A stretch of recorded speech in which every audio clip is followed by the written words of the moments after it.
Hello, and welcome to Beyond Multipliers, Managing the Risks of Offsetting, the third session in the web forum series, Land Use 2021, A Place for Biodiversity Offsets, brought to you by the Alberta Land Institute. My name is Dave Poulton. I'm the director of the Institute, and I'll be your moderator for today's session. The Alberta Land Institute is a non-partisan land use policy research institute based at the University of Alberta in Edmonton, Alberta. You can learn more about us by visiting the ALI Expo booth through the Expo icon on the left side of your screen.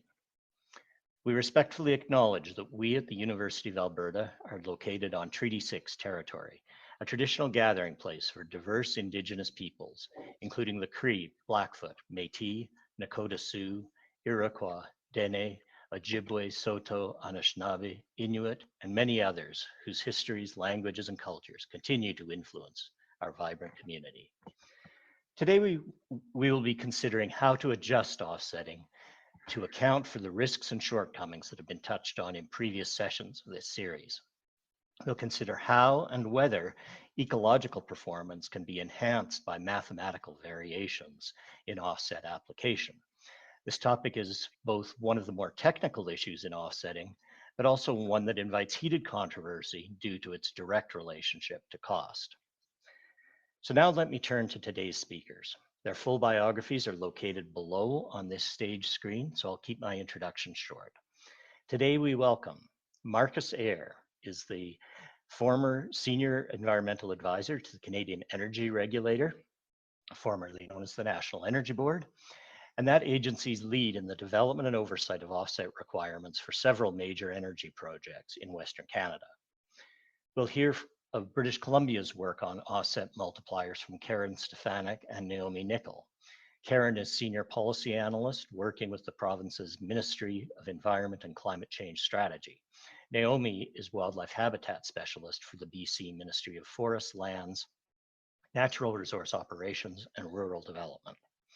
We'll also be hearing of experience with this subject from South Africa, and we are joined from Cape Town by Amrai van Hassa and Susie Brownlee. Amrai was the science lead for BBOP, the Business and Biodiversity Offset Program, an international multi-stakeholder collaboration that operated from 2008 to 2018. Susie is an environmental assessment practitioner who is also active in BBOP and the past co-chair of the Biodiversity and Ecology section of the International Association for Impact Assessment. And to lead today's session, we're pleased to welcome Joseph Bull. Joe is Senior Lecturer at the Durrell Institute of Conservation and Ecology at the University of Kent in Canterbury, England, and visiting researcher at Oxford University. He's one of the most prolific academic authors on many aspects of offsetting, including today's topic. Joe, I'll turn the session over to you.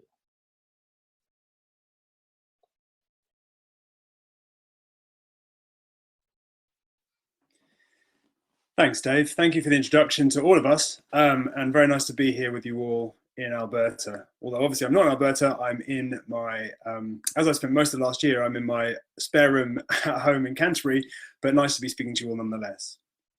So what I'm going to do for the first 5-10 minutes is to lead the session, is just to give you a very quick introduction to multipliers, not necessarily assuming that everyone on the call knows exactly what multipliers are. So that's my first job today, really.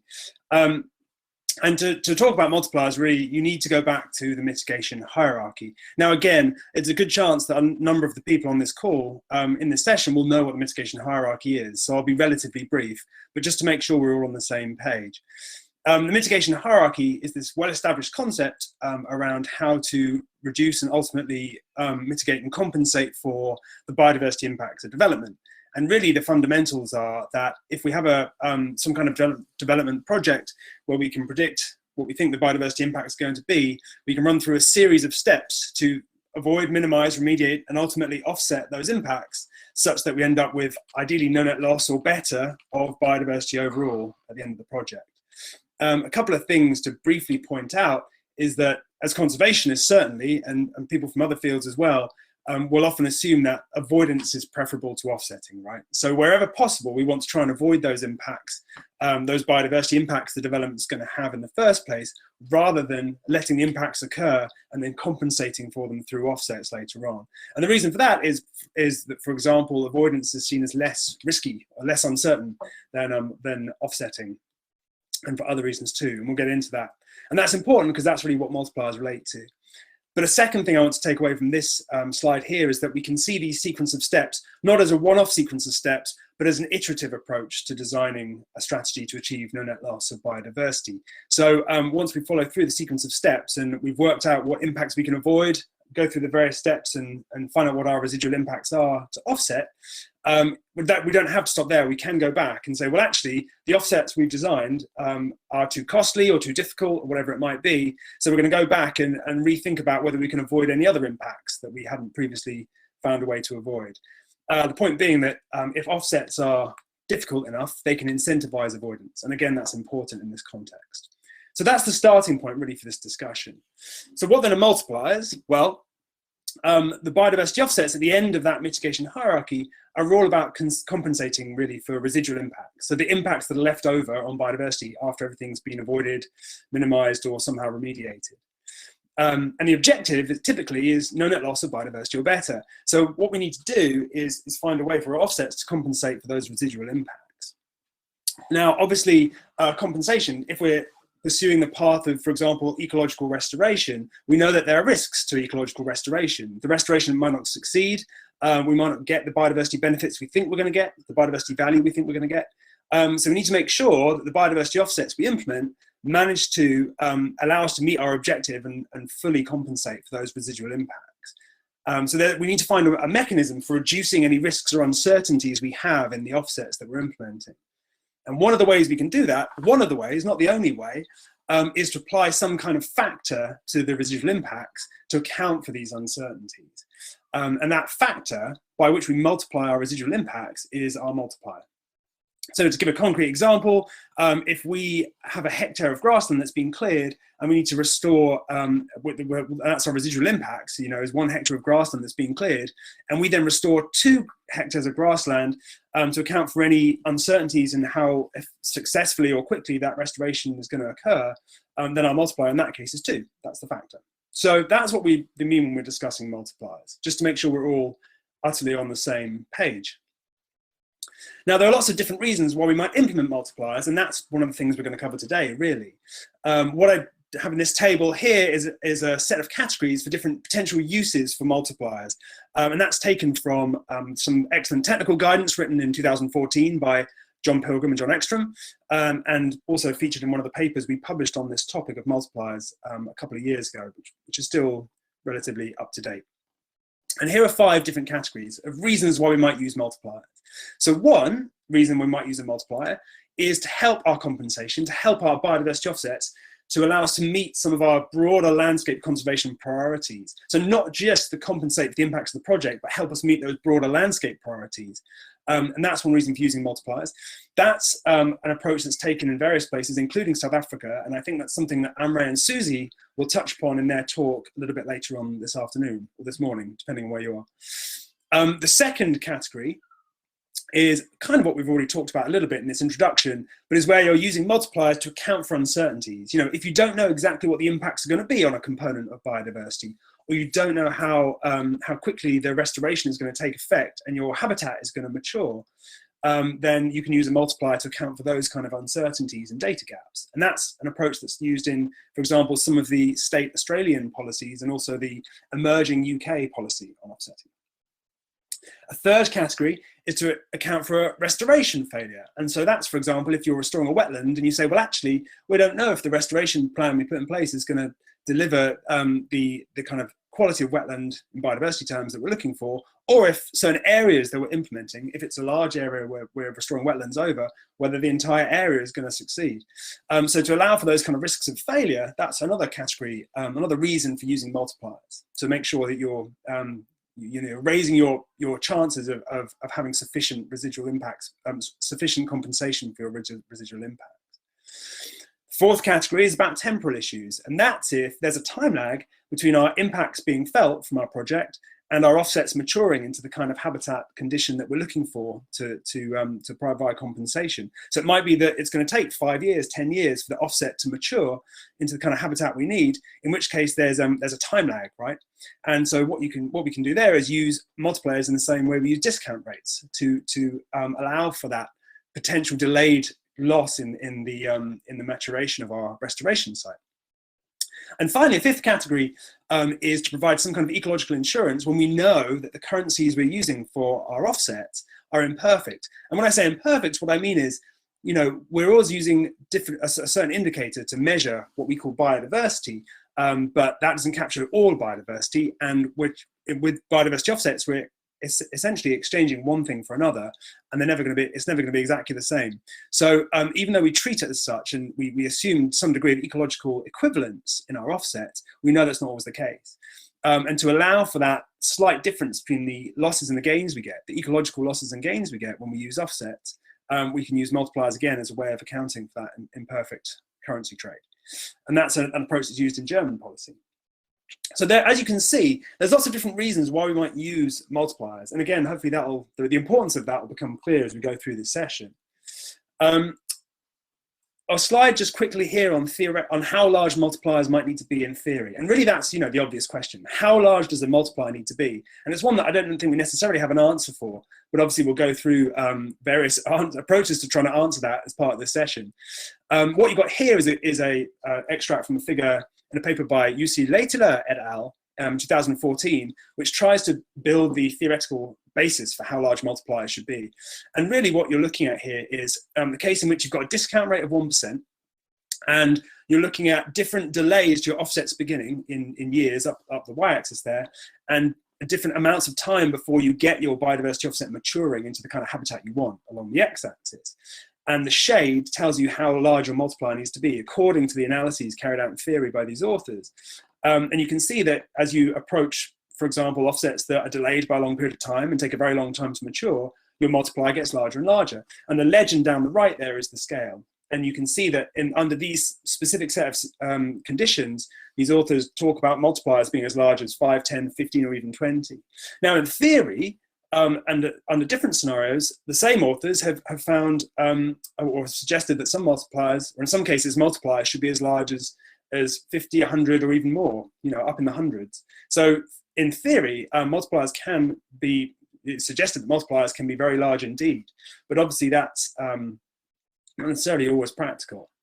And so really what the objectives of this session are is to explore, you know, having now given you a bit of an introduction to form the basis of the session, the objectives of this session are to explore questions like, what are multipliers designed for? You know, what are they used for really in practice?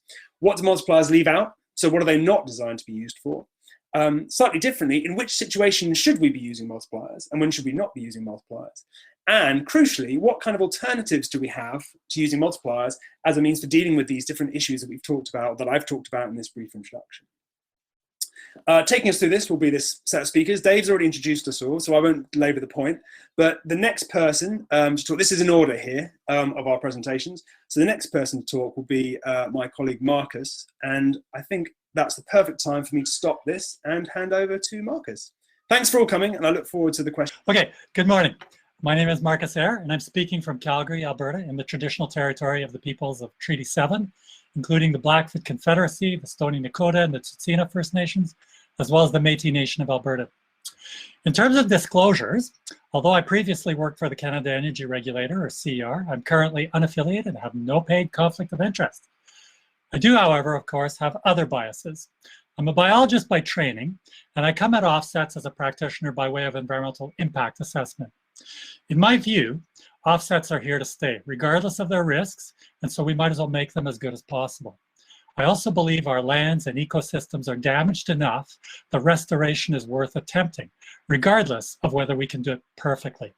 And related to these assumptions, I lean towards a more pragmatic, incrementalist camp of policymaking rather than the more idealist rational choice approach. In terms of outline, I'll begin with some specifics of what I've worked with over the past 10 years, and then I'll share some thoughts I've had on theoretical aspects of offsets and multipliers. This is a CER map of some of its regulated pipelines in northern Alberta and northwest BC, and the colored areas are caribou ranges.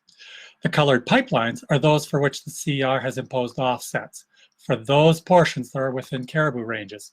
It's a fairly disturbed landscape, despite being sparsely populated and forested. The key players in this story have been the companies, the CER as an industry regulator, but there are other pipelines and resource projects that are provincially regulated. And the provincial governments are the land managers, and they share responsibility for caribou protection with Environment Canada.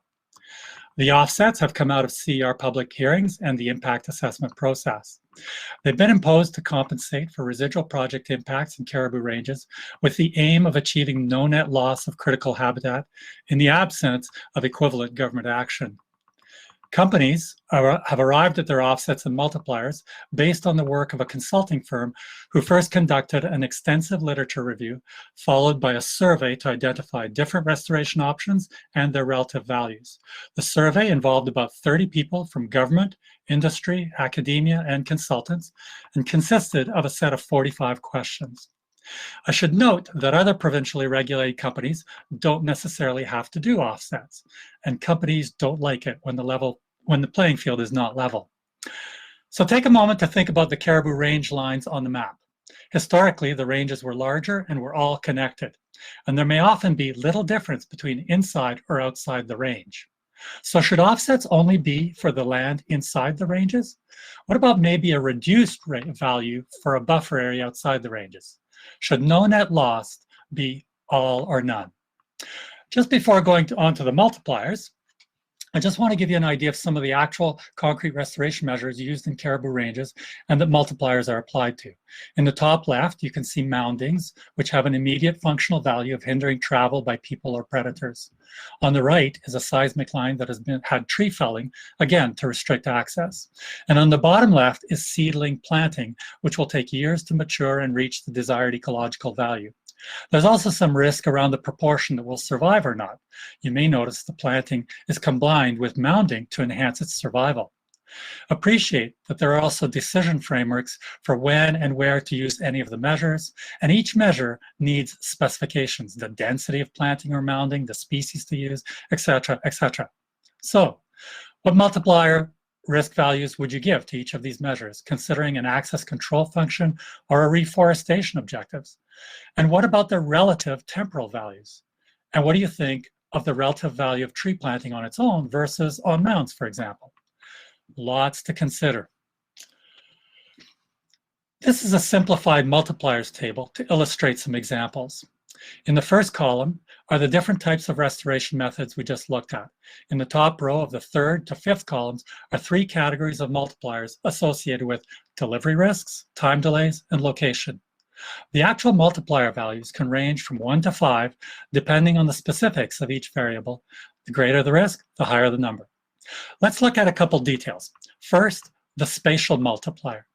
In this example, they're all 1s, but for the very first projects, offsets were placed far away and so had a multiplier of 5. And what happened over time? Well, the proponent responded to that cost signal by finding suitable locations as recommended within the same range as project impacts, and so the multiplier is now 1. Second, notice how seedling planting is used in both upland and lowland settings, but mounding and tree felling are not even being considered where they wouldn't work or achieve any value. This was reflected in the decision framework rather than being included here with an extremely high multiplier because they wouldn't work. So for any of the risk types, there are different possible courses of action. And what matters most to incentivize properly is the relative difference between higher and lower values, enough to naturally select the most effective and least cost options. It's also very important to apply multipliers to calculating the residual impacts. If this isn't done, it can disincentivize something like on-site restoration. And now there are other approaches, such as simple fixed ratios, which just provide an overall final ratio, such as 10 to 1 or whatever. As Martine noted in the first session 2 weeks ago, when you mix any variables into just one metric, this is likely to result in unintended consequences. It becomes a target, which brings us to Goodhart's law. When a measure becomes a target, it ceases to be a good measure. The consequences then have to be anticipated and dealt with through prescriptive regulations. So simple fixed ratios should probably only be used in relatively simple, predictable, repeating contexts, and where the details can easily be regulated. Let's review how proponents might respond to multipliers. Any single multiplier is a price signal that private sector companies will respond to. Here's the good, the bad, and the ugly of it. Well, well-designed multipliers should reward further avoidance and impact reduction, as well as reward the most effective offsetting by incentivizing reduced relative costs. We found, for example, that shortly after the first offset requirements, proponents found ways to reduce the width of their right-of-ways more than they had in the past, and they changed some practices to better retain vegetation for post-construction restoration. These actions reduced the residual impacts and thus the total offset requirements. The bad is when intentionally or unintentionally costs are reduced by cutting corners. And the ugly is when poor offset or multiplier design results in unanticipated consequences. A couple key ones are leakage, such as when a project is moved elsewhere to avoid requirements, or perverse outcomes when the proponent doesn't break any rules but does something that has greater impact. Considering how a company responds then is critical to good multiplier design. I should just qualify, the public sector proponents respond completely differently. I want to shift now to reasons for offsets. You may have noticed that offset definitions often include two components: the method, that is the use of offsite conservation actions, and secondly, a reason, the goal of no net loss, the topic of last week's session. Now, in reality, there can be many other reasons why offsets might be used.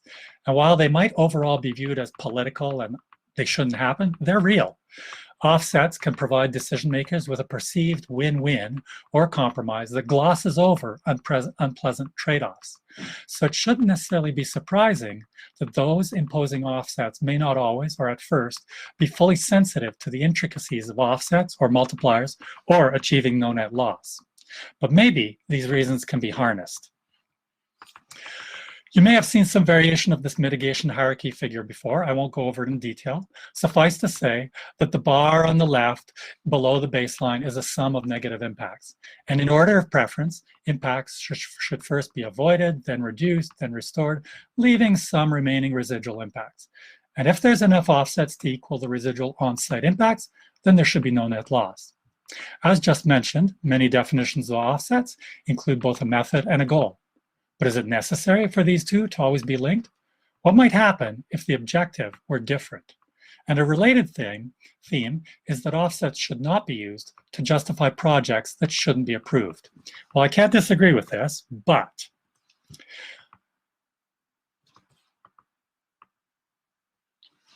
you may have seen, in my experience, the reality in Canada is that most projects are still approved regardless of residual effects and with no offset requirements at all. Residual impacts are routinely accepted as a trade-off for obtaining other social and economic wants, the jobs, royalty revenues, and so on. These are the compensations for environmental impacts. So notwithstanding some legitimate risks around using offsets, what about the risks of not using them? We should compare the risks in using offsets not only against hypothetical project denials, but against the relative risks of not using offsets at all and the continuing contributions to cumulative impacts. As such, I would contend that offsets are actually an underutilized tool that represents an opportunity. In this diagram, you'll note that the green box of proposed offsets, or their cost, drives a proponent to find yet more additional ways to avoid, reduce, and restore residual impacts. Another principle around offsets is that they should only be used after all other mitigation hierarchy options have been used. But in a sense, almost all environmental impacts can be avoided. It's really just a question of trade-offs or what other gains are foregone. As in the example I described earlier, once offsets are imposed and they have a cost, their cost drives further impact reductions at source. When we recognize offsets as a tool to influence behavior as much as to achieve conservation actions, then in fact, more conservation becomes possible.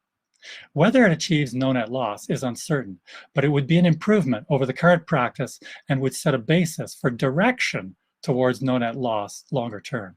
As they say, don't let perfection be the enemy of the good. So some final thoughts in closing. Given the ongoing routine acceptance of residual impacts and the extent of cumulative effects and damaged landscapes in need of restoration, offsets are an underutilized tool with potential for wider application. It may be useful to think of multipliers from a systems theory perspective. A rigorous and comprehensive multipliers framework is a necessary but not sufficient prerequisite for optimal and effective offsets. It's one component of what should be a broader program for offsets, including the need for proper regulatory oversight and all that that entails. In the early stages of operationalizing offsets, it's helpful to use multipliers as a model and to plan for updates, similar to adaptive management or making improvements based on equality management systems. Models provide for standardized measures with which to test assumptions, consequences of actions, and the relative effectiveness of different alternatives. They're a driver for monitoring and continuous improvement. Getting multipliers right is not only about compensation for ecological impacts, but it's also about shifting human and organizational behavior. In the absence of specific guidance on the mitigation hierarchy, good multipliers provide incentives to further avoid and minimize residual project impacts. I thank you for your time, and with that, I now hand it over to Karen. Thanks very much, Marcus, and I'm just going to get my screen up and sharing here. Fantastic. I think I am up and good to go.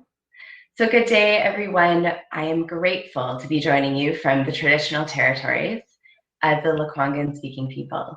Kathleen, am I good? Great. Which include the Songhe and Esquimalt nations, also referred to as Victoria, British Columbia.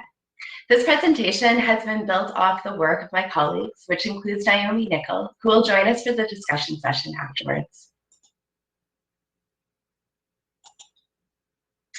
British Columbia is home to the richest diversity of species in Canada and has over 200 distinct First Nations who are still connected to and stewards of this land. For context purposes, knowing that we have an international audience, I wanted to provide you a visual to give you a sense of the size of the landscape that the province manages, where 94% is public land. So in order to lessen project impacts to help maintain BC's native species and ecosystems, the Environmental Mitigation Policy, referred to as the EMP, was developed, where the foundation of the policy is the mitigation hierarchy that Joe spoke to. The EMP has been designed to complement, not add to, existing legislation through the use of permit authorization conditions. In the Canadian context, mitigation policy and associated frameworks for provincial and territorial jurisdictions is still being developed. Development of BC's EMP involved multiple agencies, consultation with industry sector representatives and First Nations, and was trialed before its official release in 2014. Throughout implementation, some of the biggest issues have been around offsetting. Specifically, how do decision makers and operational staff determine the adequacy of offset proposals? And as we've heard in the series to date, developing offsets involves several complex considerations. My colleagues initiated the development of what we refer to as the Draft Habitat Offset Decision Support Tool.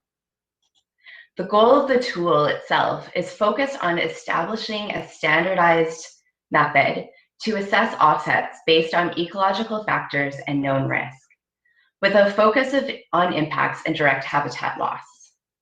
Just get that out of the way. My talk will focus on this tool. The tool was developed with a series of workshops, trialed, and is currently being adapted based on user feedback. The workshops included policy analysts, scientists, and operational staff, and environmental economists. The tool has been used by government staff, decision makers, authorization staff, First Nations, proponents, and their qualified professionals. It is in draft, but it is available upon request. So how does the tool work? The tool includes groups of weighted values compared between both the impact site and the offset site, where the presence of things like listed species, ecosystems, or habitat are considered.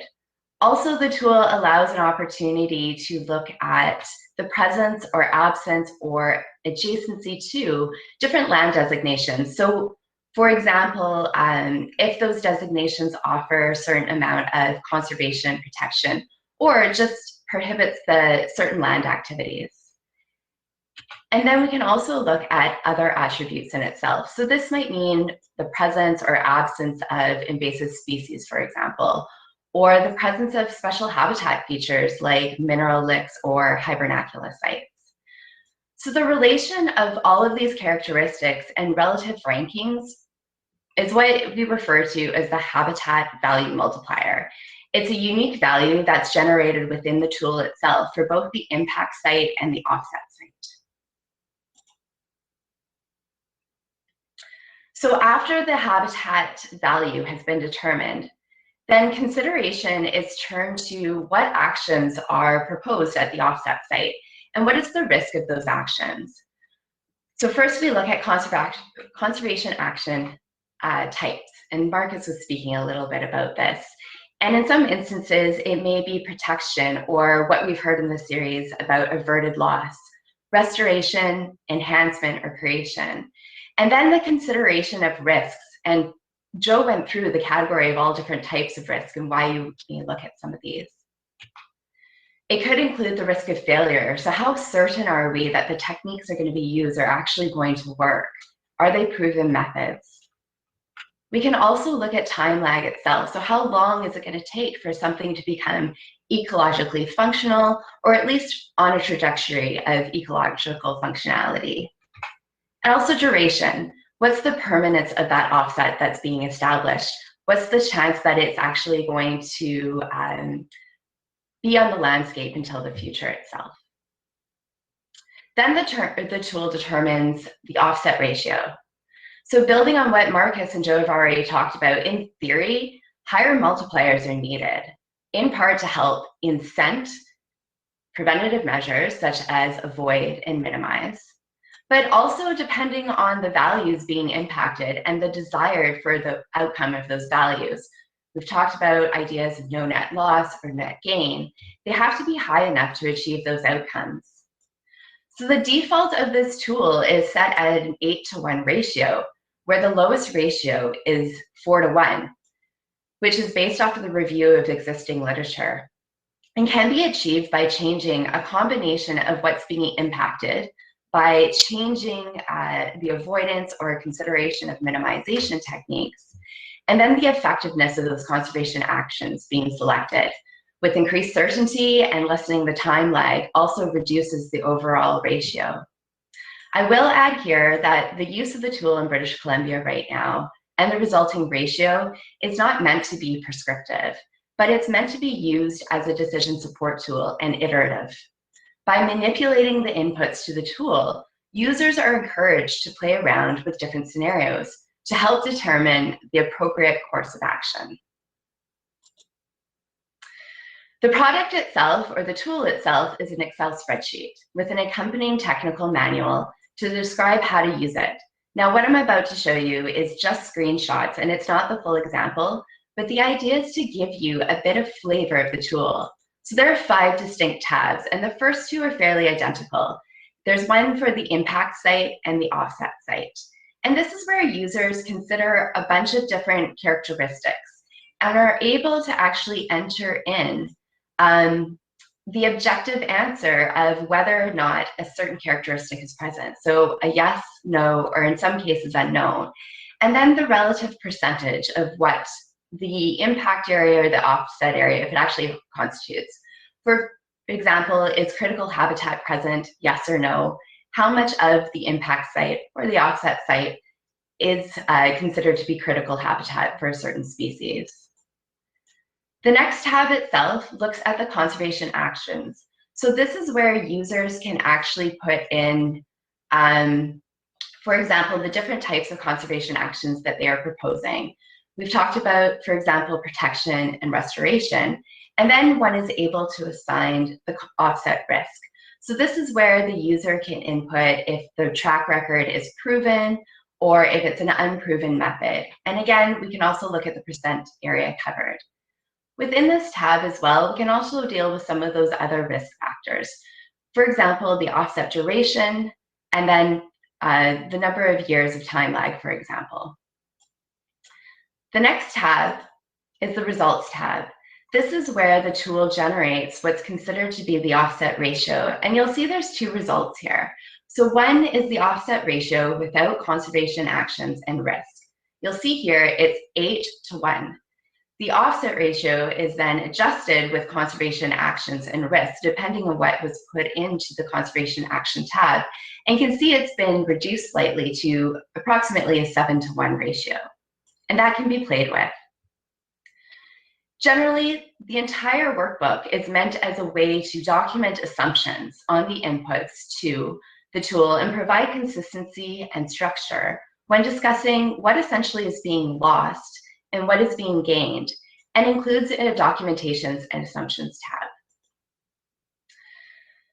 So what are some of the advantages and challenges that we've had with trialing this tool?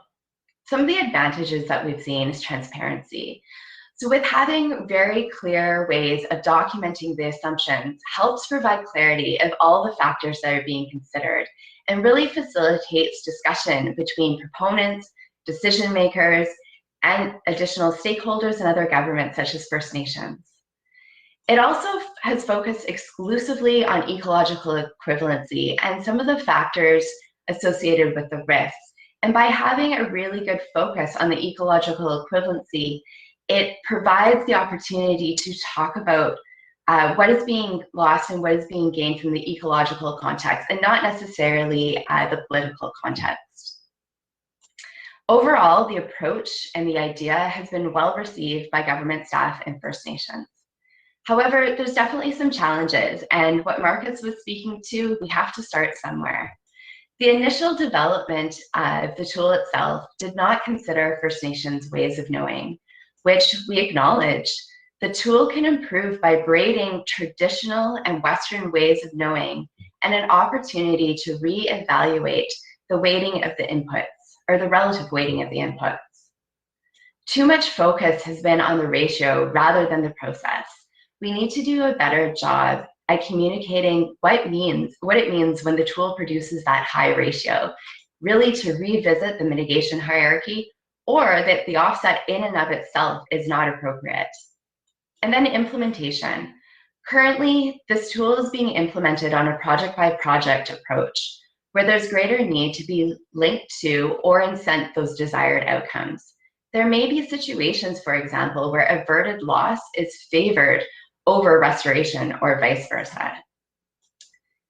And just to leave you with a few parting thoughts, we certainly don't have it perfect, but it is a good start. Multipliers have a role to play, just as Marcus was talking about. They can incentivize appropriate action, whether or not an offset is appropriate, or to help reach a defined target. For offsets to work, there ultimately needs to be the legislative and management framework for them to work. By defining what do we want to achieve with targets and established conservation goals and consideration through a reconciliation lens, we ultimately the use of offsets could be a very valuable tool to help reach those goals. And I'm excited to pass this off to Anne Rai, who will now speak next on the target-based compensation and the use of multipliers. Thank you.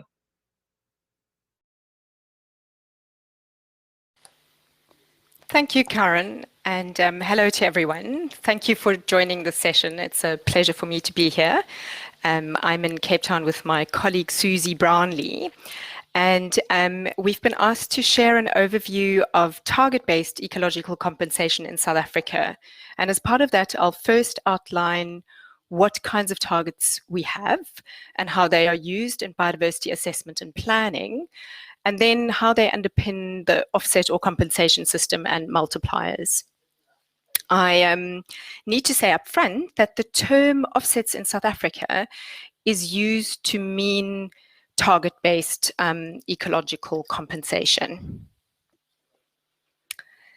So let's turn to the targets. South Africa has set quantitative targets for its ecosystems, which have been mapped across the country.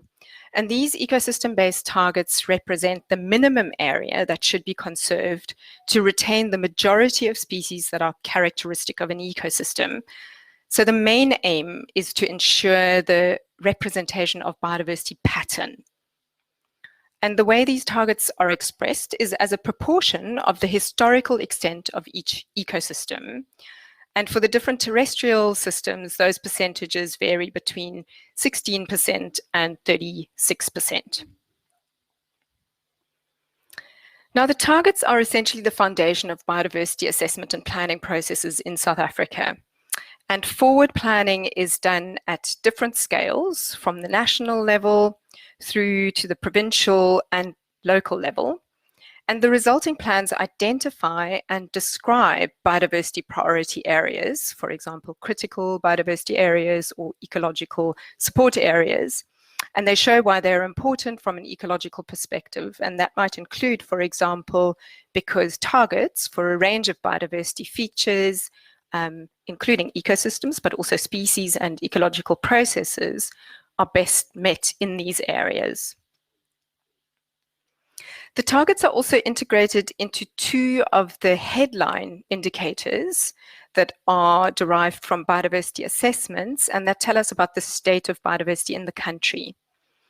The first of these is ecosystem protection level, and this is defined relative to the applicable biodiversity target for a particular ecosystem. So a system is considered poorly protected if an area of between 5 and 49% of its biodiversity target is adequately protected, and a system where the target has been met or exceeded is categorized as well protected. The second indicator is ecosystem threat status, and this is reported using categories such as least concern, vulnerable, endangered, and critically endangered, amongst others. And each ecosystem is assessed according to agreed criteria and quantitative thresholds that are set out in the IUCN Red List for Ecosystem Guidance. A key criterion, for example, here is the extent of ecosystem loss or depletion over a specific time frame, for example, relative to an ecosystem's historical extent. Here, just for interest's sake, to illustrate, are the results on these headline indicators from the latest National Biodiversity Assessment. And on the left-hand side, we see ecosystem threat status for ecosystems across different realms. The graphs show what proportion of all ecosystems are considered critically endangered. So that's shown in red, endangered in orange, vulnerable, or of least concern. And when it comes to terrestrial systems, which is the top bar, the majority are still regarded as being of least concern, although nearly a quarter is categorized as threatened. The graph on the right-hand side shows ecosystem protection levels. And as you can see, the proportion of well-protected systems in dark green, so those for which targets have been met, is quite low, and many systems are not at all or poorly protected. Now, the purpose of biodiversity status assessment and forward planning is essentially twofold. First of all, the outputs are intended to inform conservation investment and strategy, so where, what, and how conservation is done. And secondly, to guide land use planning and decision making, including how the mitigation hierarchy is applied and the design of offsets or compensation. Guidelines on target-based offsetting or target-based compensation have been around since about 2007 at the provincial level, so within the Western Cape Province and in KwaZulu-Natal, and a national guideline is currently in the wings. And what's important to understand is that the desired outcome as per these guidelines for terrestrial biodiversity is to ensure that offsets or compensation contributes to the protection and management of priority biodiversity areas that are currently unprotected, and explicitly to help meet ecosystem targets. So the intention is not to pursue no net loss or net gain specifically.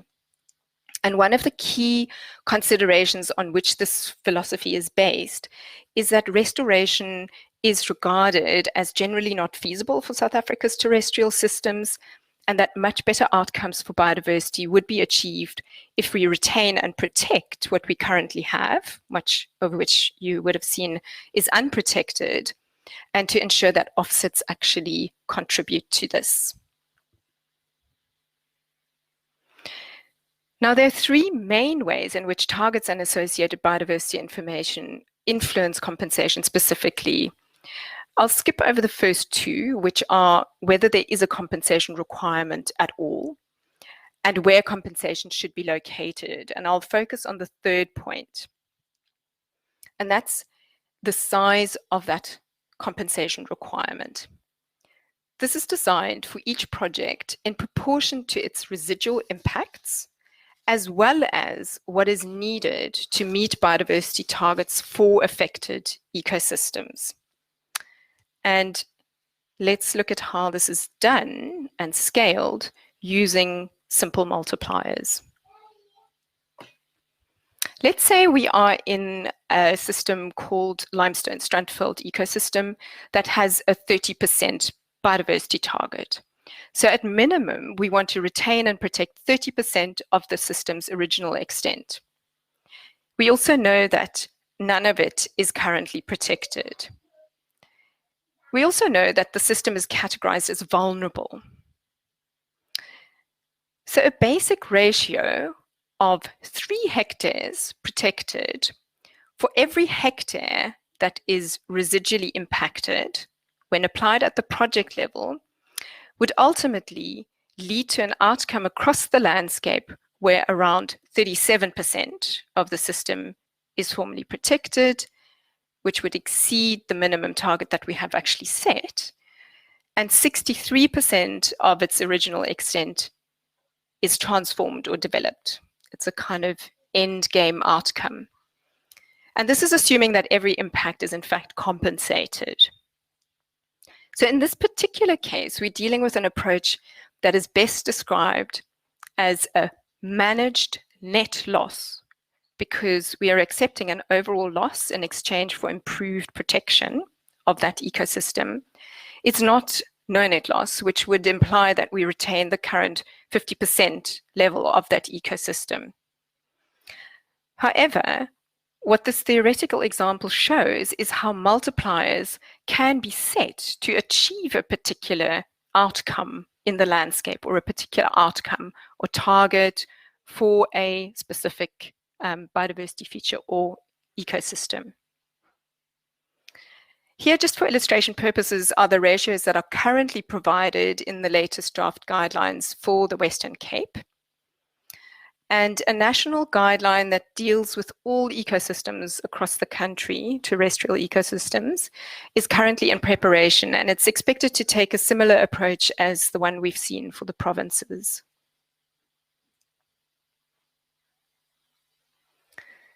So this kind of target-based compensation approach can be broadened to apply in other contexts, in particular to encompass situations where no net loss or net gain of biodiversity are in fact desired and appropriate.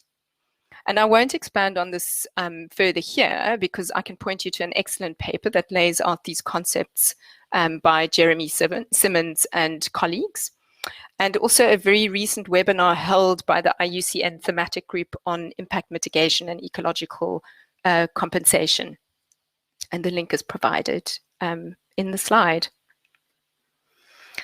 So then, to conclude our presentation with a few summary points, compensation at the project level can be scaled to achieve overarching biodiversity targets, and this can provide a defensible basis for determining the size of multipliers. Such a target-based approach underpins South Africa's offset system with the aim of protecting priority biodiversity areas. And important to recognize is that this is a managed net loss approach in this particular instance, rather than a no net loss or net gain approach. And the concept can be applied more widely, however, to different contexts, and that would improve alignment of mitigation and biodiversity policy.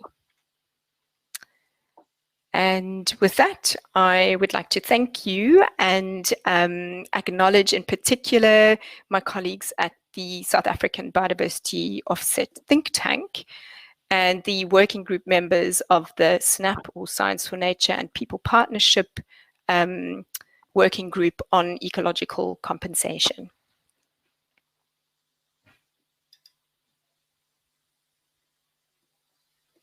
Thank you, Amrei. I'm just going to now share my screen again for a final set of slides, a short set of slides. I'm sure you'll be pleased to hear. And what I'm going to do now, we've had some fantastic talks on the Canadian context and also on the South African context, is a great example of the use of multipliers in a slightly different way by Amrei and Susie. I'm just going to zoom out very slightly now and talk about multipliers globally, really, and some work we did just a couple of years ago.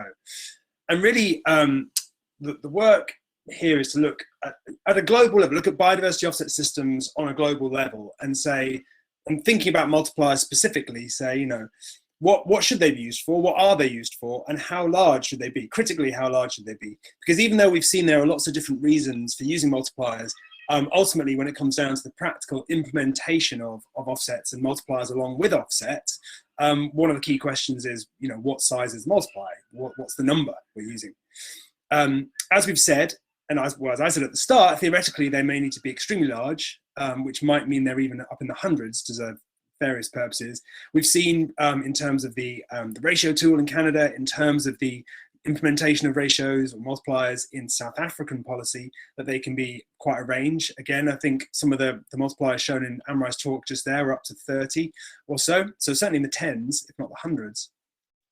And if the point of multipliers, really going back to Marcus's point particularly, if the point of multipliers is to incentivize avoidance, to discourage people from needing offsets in the first place because they're too large or expensive, then it may be inappropriate to have really large multipliers. But otherwise, we do need to be quite careful and consider to what extent this is feasible. You know, whether if multipliers are really large, you know, they become impractical, and therefore do they not really serve their purpose anymore. So this is an important consideration. So what I'm just going to talk about briefly of the next two slides are some data that we collected from the global implementation of offsets, and particularly the multipliers that were used. Now the paper, if you want to read the paper, is open access. It's the one by myself and colleagues in 2017 in Conservation Letters, but the data reported are still up to date. And so yeah, so that's accessible for those who would like to read in detail. But what we show on this slide here is really a summary of all the different multipliers, the values of multipliers that have been used. If you look at that y-axis there on the left, you can see they go up in tens, and that's the size of the multiplier used. And the black dots on this plot here are those that are actually that have been proposed. You know, where someone said, "Oh, in this given policy, we propose that we use a multiplier of this size," and the triangles are where the multiplier has actually been realised or implemented in practice. You'll also see on this plot here that there are two arrows at the top, and pointing to the left of that vertical dashed line is policies. So that's where a policy, like for example, the Canadian policy or the South African policy, proposes or realises a certain multiplier. And on the right of that line is projects. That a specific large development project has proposed or realised a certain multiplier, just to compare the two. And you can see really that the vast majority of the multipliers in the data that we were able to find that had been implemented in various parts of the world. So this is beyond the Canadian and South African examples. This is really everywhere we could find information on multipliers used.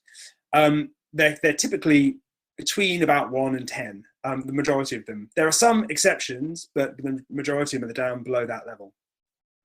And that's partly interesting because you'll see that there's a grey line drawn across the chart there at 10. That's a multiplier the size of 10. And the reason that line is there is because there was a paper by Phil Gibbons and colleagues, Australian researchers primarily, working on multipliers and offsets more generally, who proposed in a paper a couple of years ago that that's the kind of maximum really practical size we can have for multipliers. You know, anything larger than 10 starts to get a little bit difficult or unfeasible. Now that's not to say it can't be useful, for example, for incentivizing avoidance, and indeed for achieving national targets for conservation, as Amrei showed in her talk. But that's what some have proposed is kind of a bit of a practical limit on how large multipliers can actually be. They're not necessarily right, but it's interesting food for thought. The dashed line, you'll see that also on this plot, there's a dashed line, a horizontal dashed line at around a size of 15. And the reason that's there is because I talked about the paper by Leitila and colleagues looking at how large multipliers should be in theory, and they look at offset projects which aren't realized for 20, 30 years, so that the offsets involve some kind of habitat restoration, which takes 10, 20, 30 years to actually mature into the habitat, into the target habitat type. And in those cases, they talk about the minimum multiplier being about 15, right, based on their calculations. So you can see there's a bit of a tension there, right, between how large we think, or some people think, multipliers can actually be in practice, feasibly, in this case 10 or below, and how large they might have to be in theory, in this case 15 or above. The point being that the majority of multipliers do seem to be, that are actually implemented, do seem to be lower down on that scale, whereas theory suggests they might need to be much larger. So why do we say that? Because, well, really what that shows us, what that shows me, is that we need to be think very carefully about when, and we need to be selective about when we use multipliers, and look for alternatives to multipliers whenever we can, because we know that we can't use them to solve every problem that we have in our offsetting strategy. Just as an aside, as part of this paper, we also looked at the change in multipliers through time, and this plot shows, again, on the y-axis there, on the vertical axis, that's the size of the multipliers.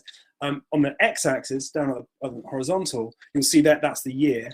And this, again, shows the multipliers actually proposed or realized. This time the black dots are the lower bound and the squares are the upper bound. So some multipliers suggest a range of possible options. And that's why you have a lower and an upper bound.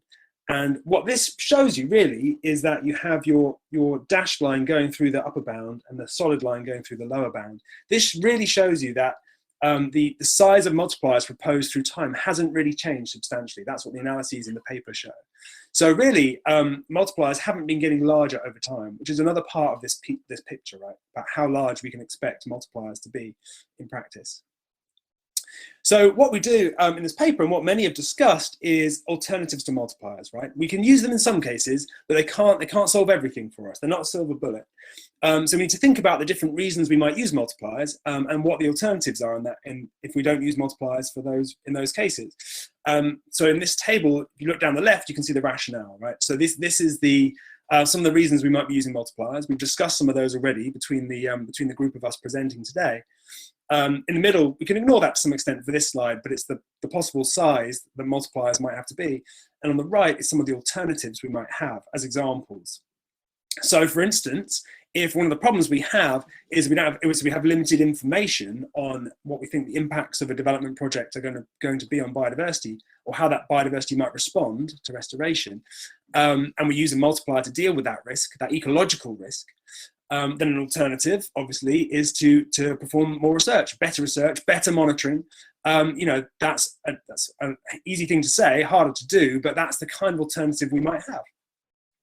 If, alternatively, the reason we're thinking about using a multiplier is to deal with temporal issues, by which I mean that we know there's going to be a time lag between the biodiversity offset being started and the habitat condition we want being reached, then one thing we can do is include a multiplier for that too. Or we can require all offset credits to be achieved in advance through biodiversity banking, so that we know we don't have that temporal issue to deal with. I won't go through every single one of these, just in the interest of time. The point being, though, that we can, in most cases where we have some kind of reason for using a multiplier to help us achieve our biodiversity offset outcome we want, whether that's no net loss, net gain, or indeed, in the example given by Amara and Susie, whether it's target-based compensation, which, as they say, didn't really have that same quite kind of no net loss objective.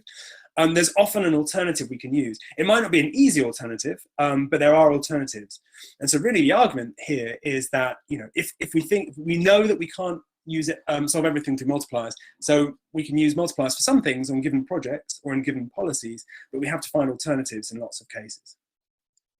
So to summarize, I've switched to the Land Use 2021 summary slide for this, because hopefully that makes it slightly easier to compile all these at the end. But in summary, what I'm saying from a kind of a global viewpoint, looking at all the different biodiversity offset policies that we know about and the multipliers that they use, and the theoretical literature on multipliers, the theory suggests that multipliers should be very, very large in some cases. In practice, they're often a lot smaller, if not really quite small. And this hasn't really substantially changed through time. The size of multipliers we can expect to be practical. Meaning that my interpretation is that multipliers cannot be used in every situation. So consequently, we might expect multipliers to have limited applications for any given project or policy. And as such, though we can use multipliers in some cases, we should always be looking to complementary alternatives, such as some of the examples I've given. So I'm going to bring it to a stop there, certainly my talk. And I think if my understanding serves me well, that Dave is now going to join us again. And we've finished our series of talks, and now we're going to have a question and answer session. So I'm going to stop sharing and hope that Dave pops up on my screen shortly. There he is. That's a relief.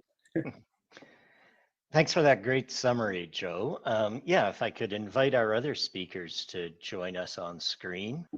So there's a general question here that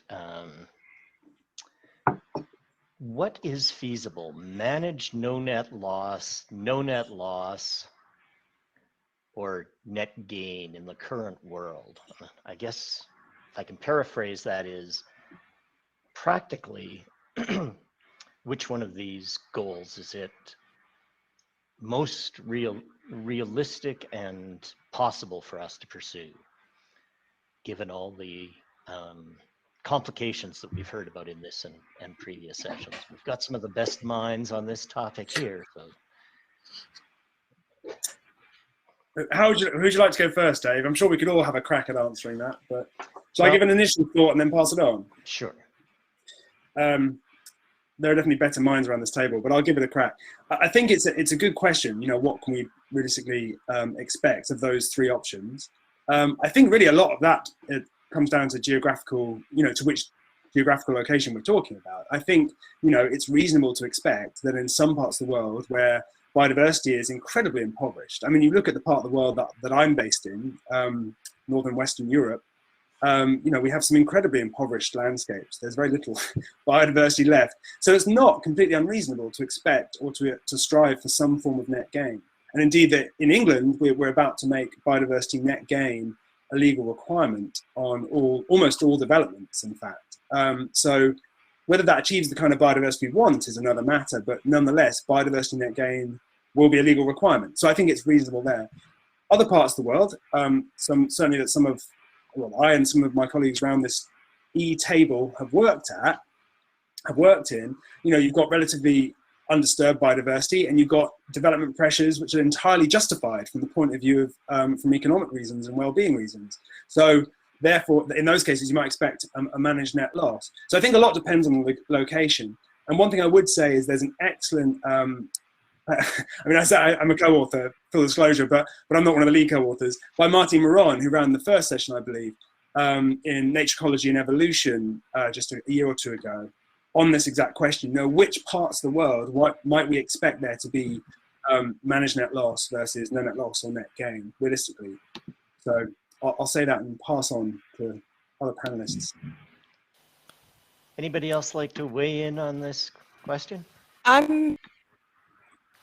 Just add to Joe's very good answer. I think context dependence is really important. But I also think the thing to ask is, well, what are we trying to achieve? What's the outcome that we're trying to achieve? And that's where the target-based approach is a really good one, because we first need to consider, well, what target do we actually want to achieve? What is our target outcome? Is it maybe 50% of the, in this case, looking at the South African example, would it be 50% or half of the original extent of an ecosystem or historical extent of an ecosystem? Is that a desired outcome, for society? or have we got a different concept of what we are wanting to steer towards? And I think that, you know, framing it in terms of targets makes it easier to understand whether, for example, a no net loss or a net gain or a managed net loss would be the appropriate response in terms of the trajectory or strategy to choose. So in South Africa, which is a developmental state, you know, certain targets or thresholds have been set, and they are, you know, I said between 16 and 36% of the original extent of the ecosystems. But society might decide to set that at a very different level and then frame the response accordingly. And I can jump in there as long as my audio is coming through okay. In terms of British Columbia, we don't have an explicit objective of hitting either no net loss. It's very dependent. So to build off what Ryan was saying, it's all target dependent. So what do we want to achieve? And it's dependent on the value that's being impacted. And so the way that our mitigation policy interacts with, you know, how do we deal with what are we trying to achieve? It tries to link back to the objective. So particular species or habitat at risk that's being impacted, well, it tries to get back to what are we that species or habitat? What are the conservation and recovery goals? And this, you know, goes along with what David Brown was talking about in one of the previous sessions. And then also acknowledging, because British Columbia, we're so fortunate to have such a biodiversity and so much of it in a pristine state, we do acknowledge that there are certain areas that we could lose a little bit. It very much goes down to what are we trying to achieve in the end, and how are the objectives being set, and how can offsets or our mitigation policy complement that. Great. Thank you. We have a couple of questions about the BC tool, Karen. One is, does it consider the ecosystem affected as one of the factors in determining multipliers?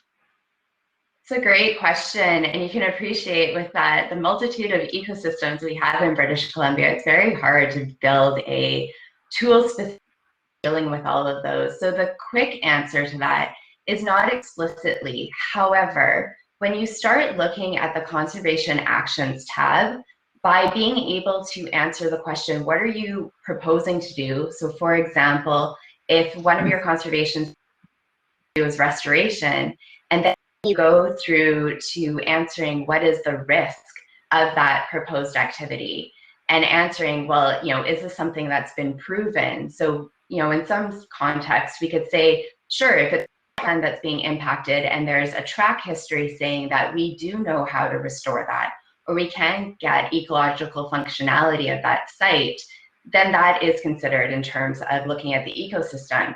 To flip that on its head, if you were to look at an implicated ecosystem such as old growth forest or a high elevation grassland, those types of instances, when you look at proposing restoration, is there a proven track record? Well, no, there is. That's where that consideration is taken into effect with. I'm happy to follow up if there's further. Great. And Amarai, I think your presentation made clear that the ecosystem type is a critical factor in South Africa's system, right? Yeah, definitely. Okay, so we have a question, a general question. What country is doing it better, South Africa or Canada? I don't want to open this up just for a fight or a moaning session, but beyond what we've learned, is there any further comments that either of you or any of our dispassionate observers like Joe would like to offer?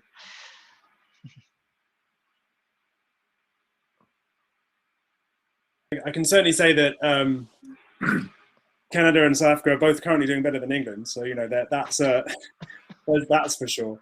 I think it's important to remember the point really that has come out, I think, in a number of the talks about the objective, right? And I think they are quite different objectives, even though they're masquerading as the same kind of policy mechanism.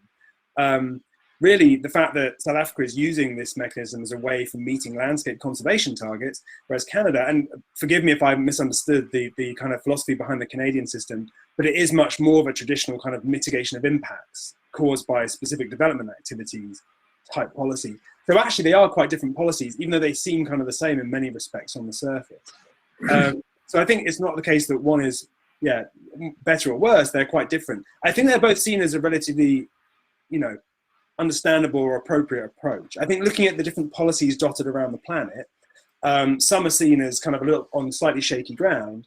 I certainly think the South African case is seen as an interesting and thought-leading example. I think the Canadian policy is seen as, you know, it's not as mature as some of the other global policies that have been around for decades, but it's seen as a, you know, a relatively good example. But yeah, I think it's important to remember that they're essentially trying to achieve slightly different things. It's not really a case of which one is better or worse. Great. Am I trying to be too diplomatic there? I wouldn't say too diplomatic, but certainly diplomatic, yes, Joe.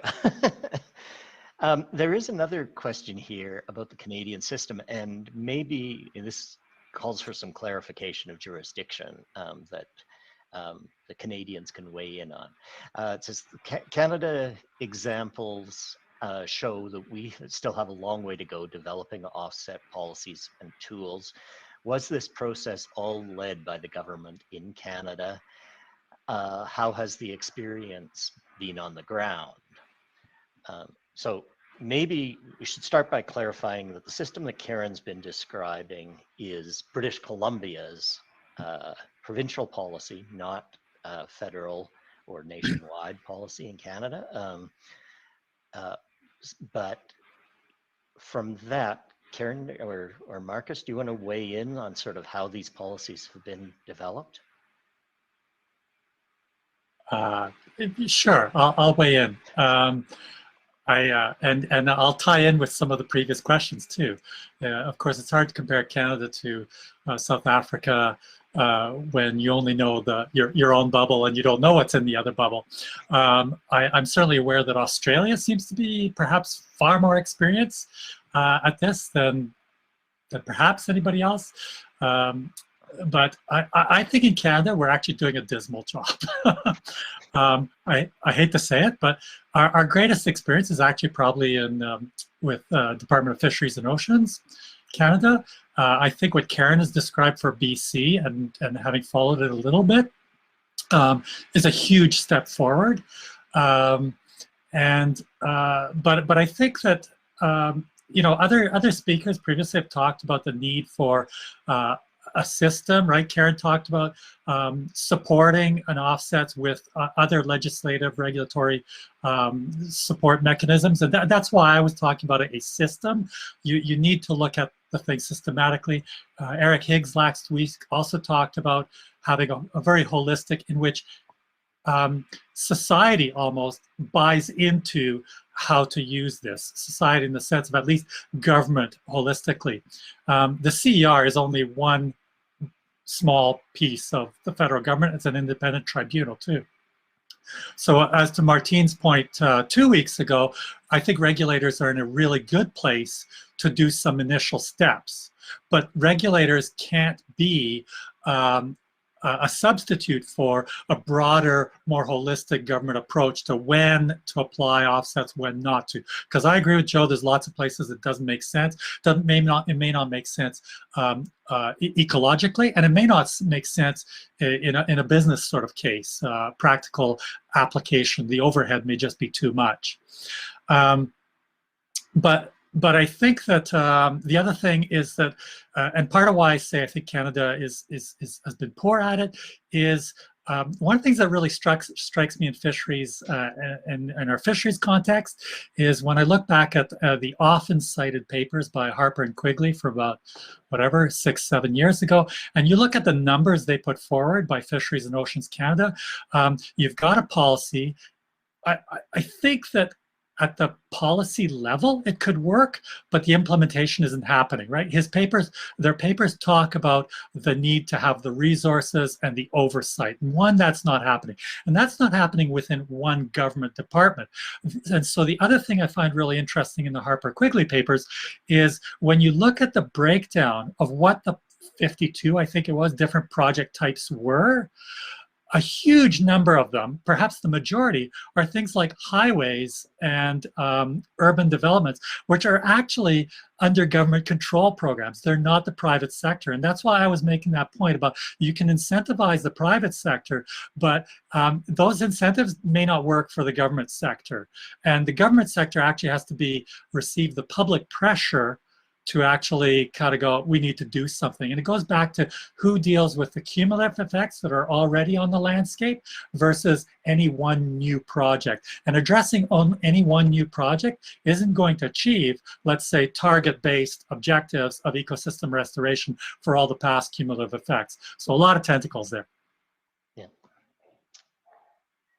Karen, did you have any comments?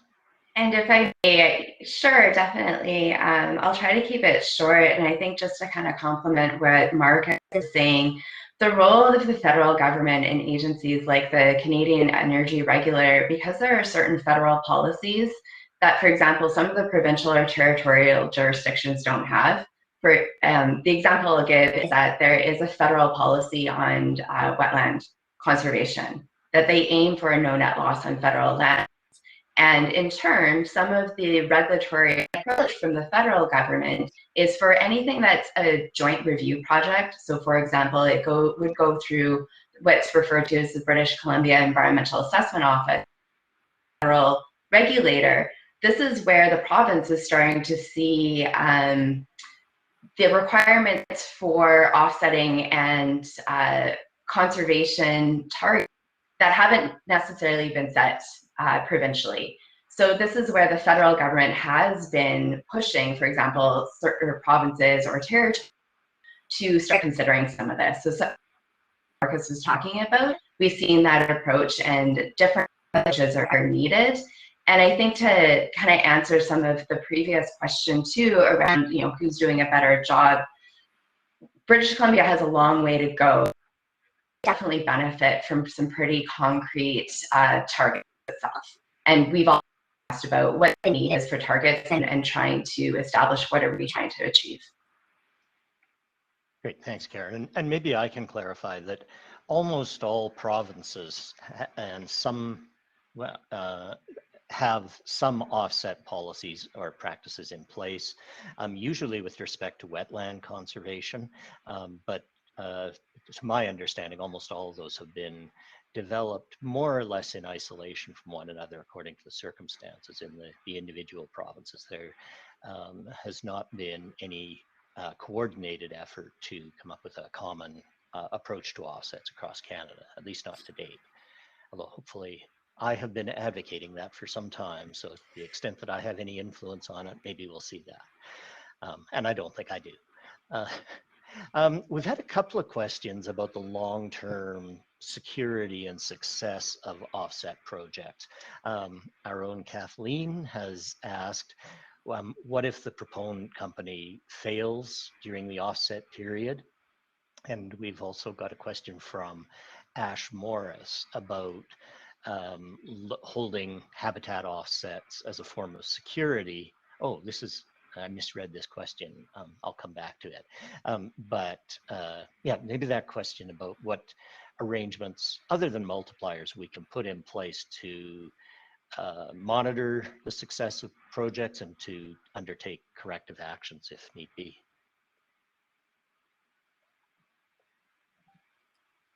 Can I pick up on, do you mind if I pick up on Marcus's point as partly answering that question, Dave?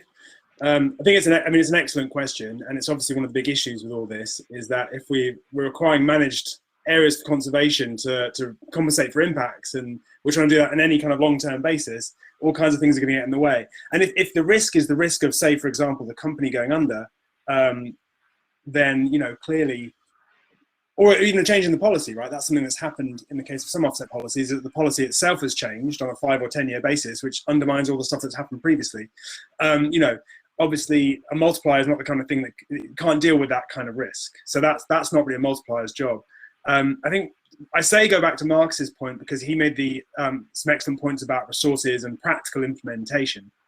And I think that's crucial. And even though Harper Quigley talked about that a number of years ago, I think it was more than 6 or 7 years ago now, though, wasn't it? It was probably more like 15 years ago now, unfortunately.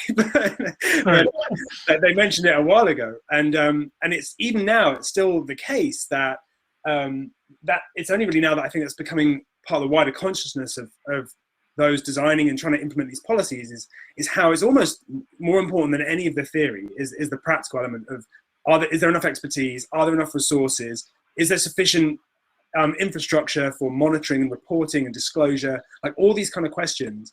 And so, for example, in the emerging English policy that we have at the moment, requiring offset and biodiversity net gain, there is talk about within that policy providing extra resources to local jurisdictions to actually implement the policy.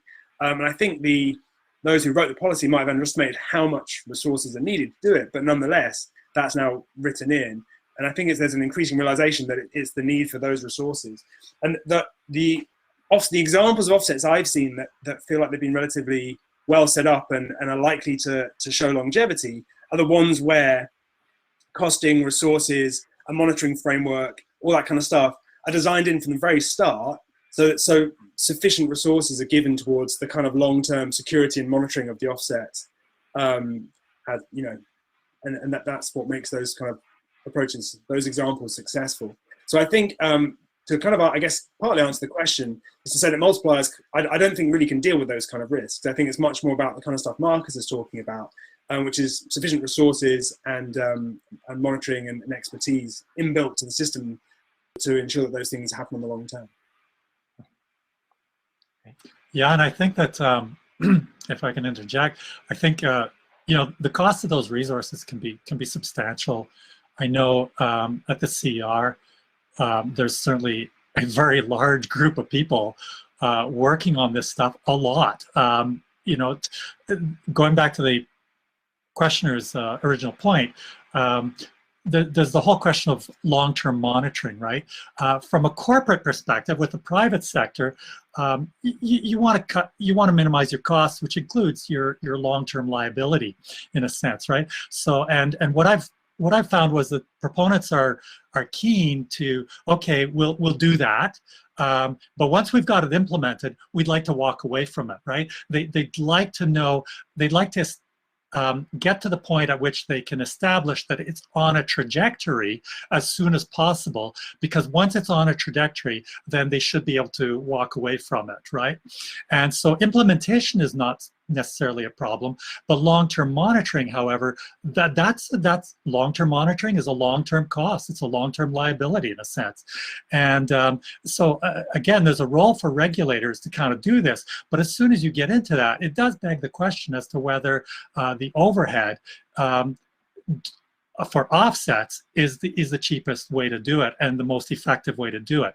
And I think that the overhead costs, both within a company to figure out its residual impacts, to figure out where to put the offsets and the costs of the offsets, and the overhead for government agencies can be a driver for government to actually start to go, okay, what's the best way to do this? And maybe it isn't, and going back to beyond multipliers, maybe it isn't project-based offsets, but it's more of a systemic offsets. And I'm aware that a year ago in Alberta, there was consideration of a different framework that would apply to everybody, which would satisfy that corporate desire to have a level playing field too.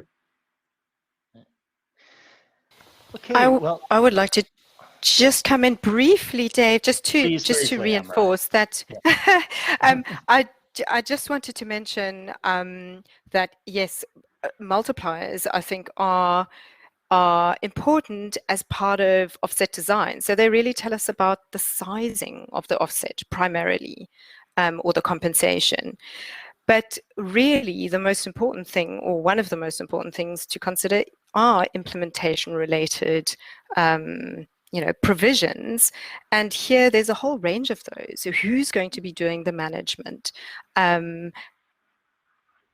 the financing work, and who will do the enforcement, who will do this over the long term. And I think that's been mentioned. And important to realize, though, is that multipliers are not intended to do any of those things, really. It's a whole nother kettle of fish and set of requirements that need to be put in place to assure that an offset will be delivered and to assure offset success. So multipliers really are just kind of the beginning of the story. Great. Okay, thank you. We've got a lot of excellent questions still in the hopper, but alas, we are very rapidly coming to the end of our scheduled time. First of all, I'd like to thank all of today's speakers for their varied and thought-provoking presentations. Many thanks to Joe, Marcus, Karen, and Amri, and thanks to Naomi and Susie, who were standing by in the wings to answer questions and who certainly contributed to today's presentations. I know that Joe has to attend family responsibilities now, so Joe, we'll let you go if you have to, and again, many thanks. Secondly, I'd like to thank our sponsors and partners. Alberta Innovates, the Government of Canada, Social Sciences and Humanities Research Council, ConocoPhillips Canada, and Tech. And I'd also like to personally thank my ALL colleagues for all their work on this series, especially Kathleen Bell, who's assured that the technology serves us smoothly. Finally, if you've not already done so, I encourage you to check out and register for the remaining sessions in this 8-part series. A week today, our topic will be aligning carbon and biodiversity offsets with Stuart Elgie, Royal Gardner, Manuel Pinuela, and a return engagement from Amri Van Hassa. Again, thank you to all of you for attending today's session. Now, please feel free to click on the discussion icon on your left to participate in the discussion groups. Thank you.